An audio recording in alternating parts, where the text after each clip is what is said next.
Motivasi dia memang hanya untuk menunaikan salat, lam yakhtu khutwatan illa rufi'at lahu biha darajah.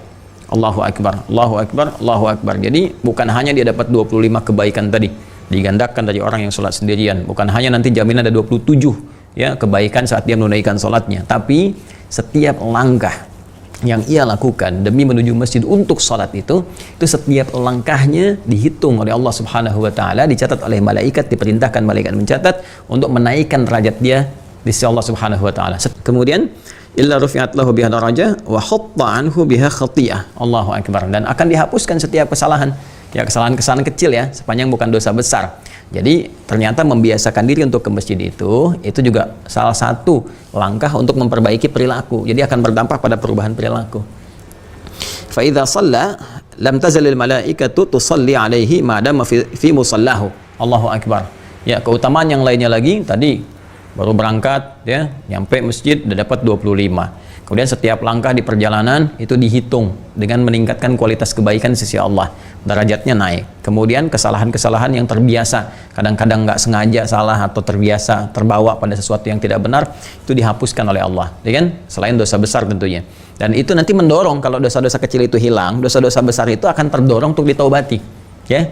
Kemudian sepanjang dia berangkat di perjalanan itu, malaikat memohon kepada Allah kebaikan. Ya, bersolawat meminta kebaikan. Salawatnya malaikat itu minta kebaikan kepada kita. Jadi buat-buat.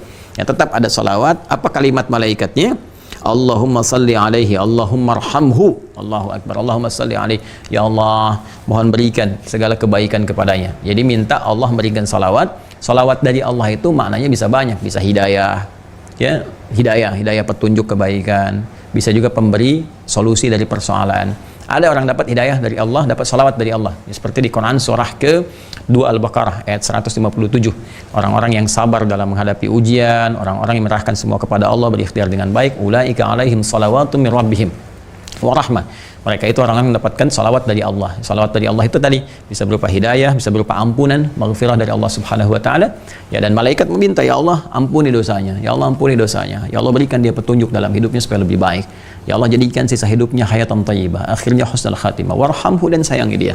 Ya, warhamhu, dan sayangi dia ya Allah. Wala yazalu ahadukum fi salatin man tadhara as-salata. Dan Masya Allah, ya, di keadaan dia dihitung sedang berada dalam kondisi sholat walaupun dia sedang menunggu sholatnya. Ya, Masya Allah tuh berapa banyak kemuliaannya. Jadi satu tadi sudah dapat pahala 25 langsung padahal belum menunaikan sholatnya, gitu kan? Nanti pas sholat ditunaikan dapat lagi 27. Kemudian yang kedua, setiap langkahnya menaikkan derajat di sisi Allah. Ketiga, menghapuskan kesalahan-kesalahan dia, mengganti kebiasaan lebih baik. Keempat, dia mendapat sholawat dari malaikat, meminta kepada Allah mengampuni dosanya, memberi dia hidayah, kemudian juga menyayangi dia. Dan yang kelima, dihitung dia dalam keadaan sedang sholat. Dalam arti dalam suasana sholat. Jadi kalau sedang dalam suasana sholat, ya pahala terus mengalir kepadanya. Ya, terus mengalir. Ya, sampai dia menunaikan sholatnya, dapat lagi 27. Jadi kurang apa tuh? Ini menunjukkan 5 kemuliaan ini, teman-teman sekalian, menunjukkan ada hal yang sangat besar dalam jamaah.